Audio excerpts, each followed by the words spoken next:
لسر بردوامية أنجام دانا كريارين مليسن بيدو جوانين شورش قار لدجي أنجمان الإجتماعية الكرد السوري وبارتيين بسربة وشوطانتنا أوفيسان جاء لي مليسن بيدو ببابتي لقال ميباني وخبريز عبد الله قدو عندما دسيا سياسية ائتلافي قوتو بيش دكم جا اسطنبول تبليمت ببريز هبدا ما تباش به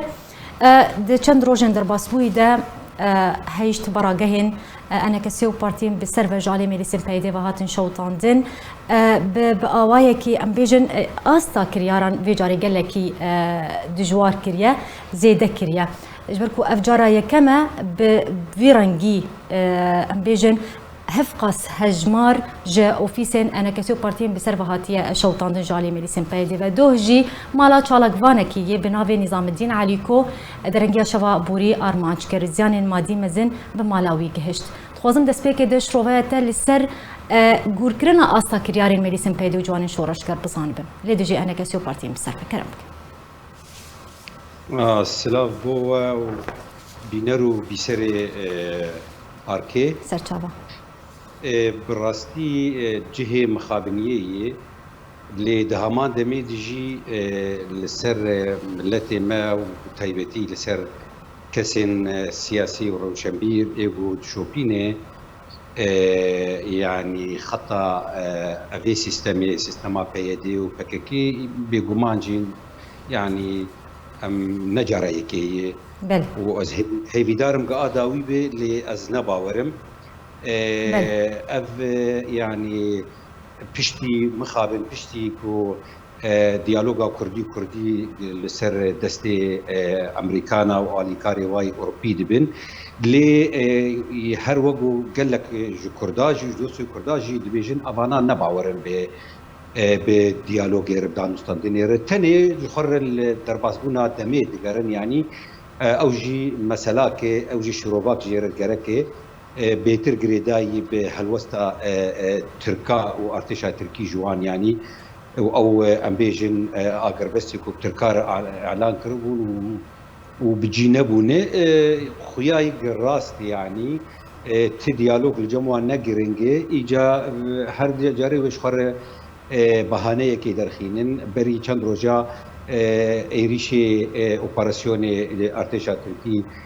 لسر چكداري بككي كو لهرما كردستان عراقي دمينن هروها ولدزانن يعني برنجكي نرواي يعني او نجه واي سروريا كردستان عراقي هي سروريا دولة عراقي هي بأريك رناوان لوي دريني يعني وقع يعني في شاركي لكن جالية كي لسر حكومتها هرما كردستاني وجالية كي ديجي يعني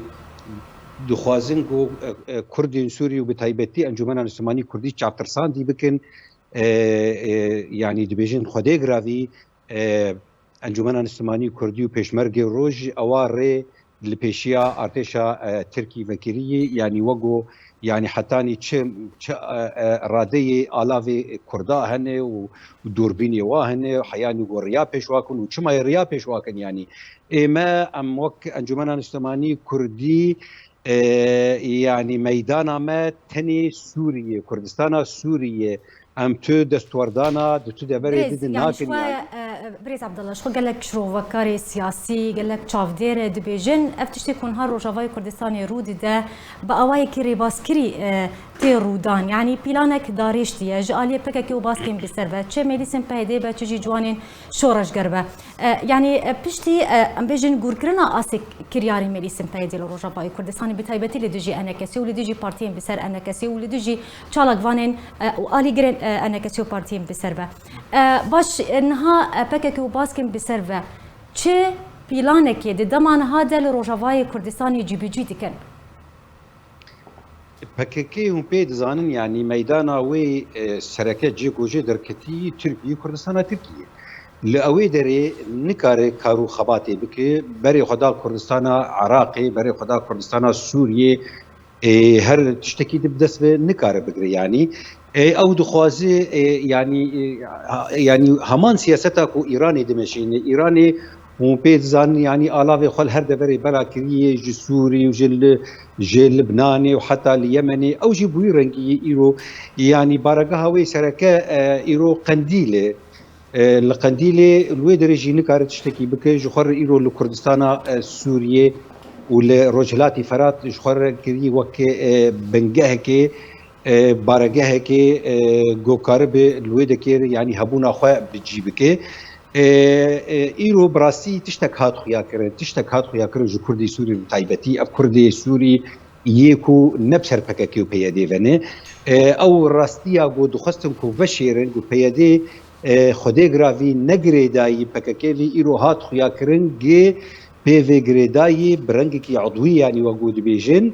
او گوتن نراسته یعنی اگر نگریدایی به چما کری به کردی سوری و مالبات شهیدا و اوفیس انجمن السومانی کردی و پارتیه و مالا چالاک وانی وقت نظام الدین علی کو چما کری سزا بکن جبوگو يعني چکدار پککی تيك شونه لكردستان ياجي اوبراسيون لديجي وانا بونه هلبت يعني قافك وال شنغاله قافك وال قامشلويه قافك وال ديريه قافك وال رقايه يعني جي جوار تني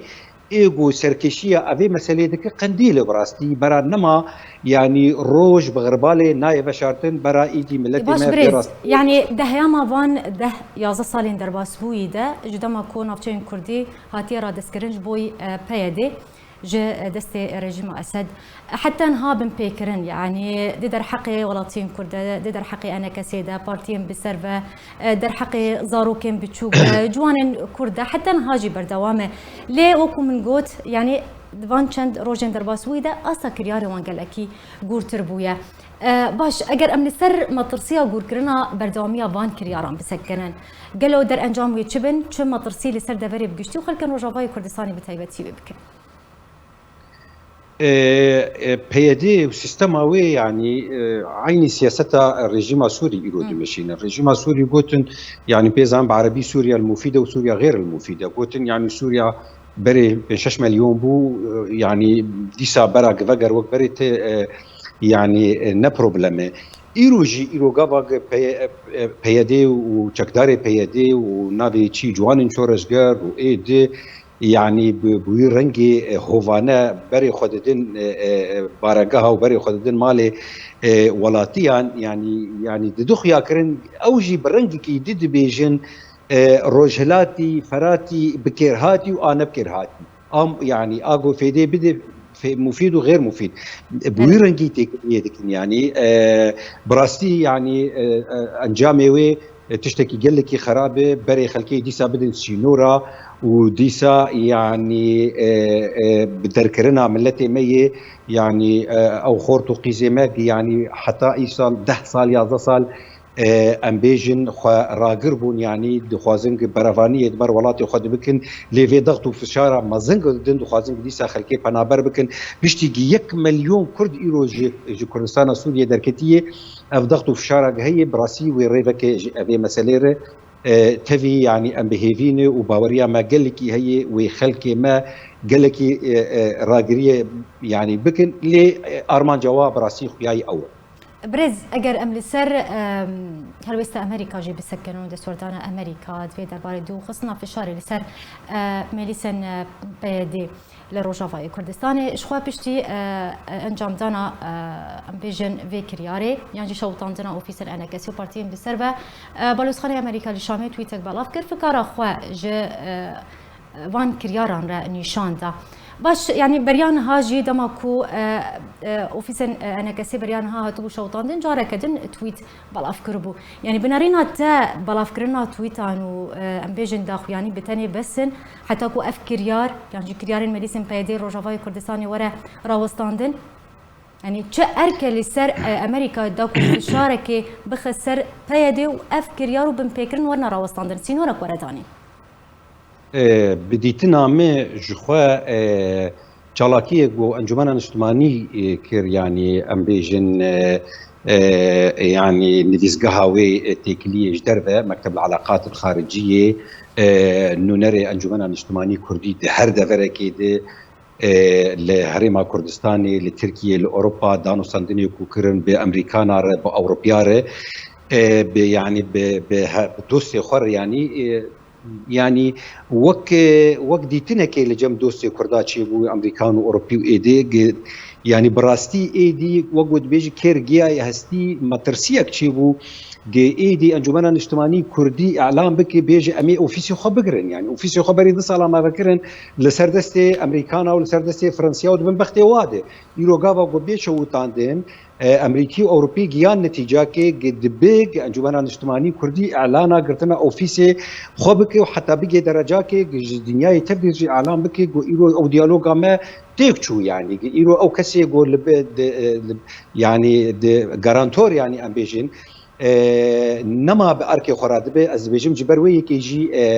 يعني اف هلوستا براستي جي راحتيه يعني از دسخوشيه دكم يعني جي هلوستا امريكي رو هيفي دارم اوروبي وكندي وحمدوسي كردا ودوسي ازاديه جي هلوستي وها درخن وبشتگیری بگرن و ببن دستک انجمن اجتماعی کردی رو کردی سوری بتایبتی جبرگ براستی دموکراتی خواز و آشتی خواز كرد وسوري بريز يعني بالتاني بتشتغانيا دفكي بالتاني بس جبوي انا كسيده ماكو ام بيجن كيرارو بن بيكرنن بيدي الروجافاي كردستاني اشكرت كده هر جبينا كده سر اصلا ناف دولتي كريارن وي اشكردك جاء اليه ناف دولتي جبرتش وكو تاغوت امريكا جارانتوره جبرتش برولا خرانابه اللي دافري جبرتش فشار البيدي ناكه جبرتش دستورداني ناكه ام بيجن هري كيم اضعف الايمان ام بيجن بام بن بيكرنن كم بكيان جرا وسطينا سدمت شي دستورداني ناكه حتى انها بلي جخوا مقلق جارا الفيداري بوان رونشتن بنونري امريكي واوروبي يعني براسي جخوا ملتي ما خوش زاني وغيرو اوروبي يعني تي دام بيدانا سياسي اعتراف سياسي بيدي تنو شخوا باكاكي دي تناوي دي ترورستي يعني لسر لستا ترور يو بمليون دولار جي ترخان كريه اگر يسر كرديه وين يعني بين قرتن ياجي زانيارا سروانا بدن ليه تشتك دفرده هي براستي ايرو شريكو هف بيمانيا ناف دولتي بسركشيه امريكانا دكي اللي ديجي داعشه يعني تشكدار جير لازم ام تبدق يعني نتيجه كيك امريكي اوروبي لشكري امريكي اوروبي ناين لسوريا والشر داعشه ناكن جوان لازم يانجي وهنا كاجي دفرا بين يعني وك بلاك ووتر وك نافيتشي فاغنر وايدو ايدي يانجي و يعني وهناك وك فان تشكداري بيدي وجوان فاكارا بكن تاني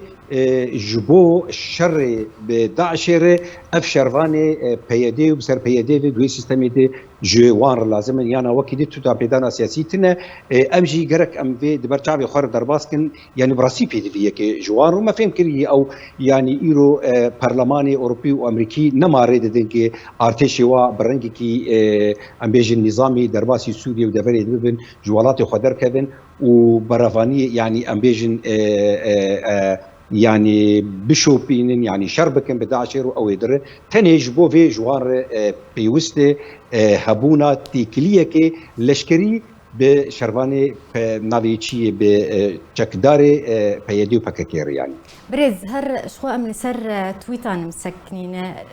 هم لسر تويتن كو جاليه بوليس خانه امريكا للشامي دردكفن ومي بحثا تويتا كو جا اليه مظلوم عبد صاله درباسوي جدما كو اريشك لسر اوفيسا انا كسيل دربسي هاتكرن تويتك بلافكر جود كو سوجدار او كسن كو بوي كرياري رابونه ورنا اشكركرن ورنا جزاكرن وهذن اساي شيء ويديفتشونه بكن درباري فان كرياران حتى كو اف كريار ورنا راوصان دلي حتى نهاجي جويده جدما كو تويت بلافكر حتى نها هين امبيجن ديفتشونا كو سوز داي مظلوم عبدي بردوام دكا قالك جاران سوز داي ريكفتني قال شاندي امريكي تايبت بدانو صندرين كردي ريكفتنك شش خالي امزكريا يك جوان امبيجن راوستاندنا فان بن بيكرنان بن بيكرنايا جبرت مظلوم عبدي حتى نها سوزن خو بجينا انيا وهينجي بن بيكرن بردوام دكا نشانات شي تشاو هالويساوي تخوينه بدي تنام بريارة بيدي وقصدي وأبي سيستمي حمي بقنديلة في جريداية يعني هنا كي درفتي بدوا هنا كي آزادية كي دوا لي هري أرمانج أو يعني وقو إيرو تجي كير بيجي تبي تشقامش له هر حلبي دبي هر حلبي لي ديرير هر درقير هر نقل لكي بروبلم جير إيرو يعني قسدا وبيادات دبي أو يعني نقشيا كو قنديل جوار درسميني دبي أو بتجيبه وتبدأ زانم بي يعني سروكي قنديلي يعني جميل بايك قابا وقوت يعني خوش داخو يا كرنج تناكوكية ما بمالا أسد رتنن وتناكوكية وبتكسير رتنن يعني برنجكي ولو خياي جبلي اف خطة نتوي كردي ايروغ وانجمنا نجتماني لكردستان سوري هلدقري وهرو هرشي وفي وقتي بخوازن بكرن بناسكر لسر وقتي بليزن درباسكن جبرق دبن قف وفشاري دولتا تركي دني وامريكانا جير دبيجن دفي تكليه ما بانجمنا نجتماني كردي هبج بو ام خد بن سياوي دبشيرن ايروغا انجمنا نجتماني كردي اعلام بك بي ديالوج دناف ما وقصدي نما باور بك ويرو جدي او تكبن نشانا تشكي تركي دي لي خو دبر تكليه ودانستاندنا بانجمنا نجتماني كردي دي فدشيرن هلبت ويشخر الحساب واتي وبوا قال لك يجي خش وتجاري قصدي وسروكي قصدي نابيجي والله جمناي واسقلسم يعني ازدروادكم يعني دستي مدركتي ليه البرج عفاي يعني يا ناخذ يعني تشتك دستي سروكي قصدي وتني دبي ملتي ما براسي وخش زانبه برز عبد الله داوين برسيار تخوزن بزان بيش بنيات جي بيش روجا نافچين كردي روجاوي كردستاني دروشن بيدچيه تش بيش بنيتك دیتنامه تکلیه امریکانا به دولت ترکیه به هرما کردستانی ره به انجمن اجتماعی کردی ره به اپوزیسیون سوریه آن تویر تشتکی بنگه از بینم يعني پیشروج جبه خطی ریه اف شپیل اف تیارها اف تیاری بو بیتر هزن امبیجن لیبرالی و دموکراتی پیشروش جوان ریه يعني اف خطه ايراني بككي رجيم سوري حزب الله حوثي يعني تو بيشرو جوان رتنيه جرك قفاق ملتي ما وهزي مي سياسي هنا كي كاربن خراقرن ويعني تكليه خا دفي تشارتشوي دبكن بما وسركفتن جوان ربه بله جه اسطنبولي برز عبد الله قدو اندام دسا سياسيه ائتلافيه ميباني مبو لسر بابتي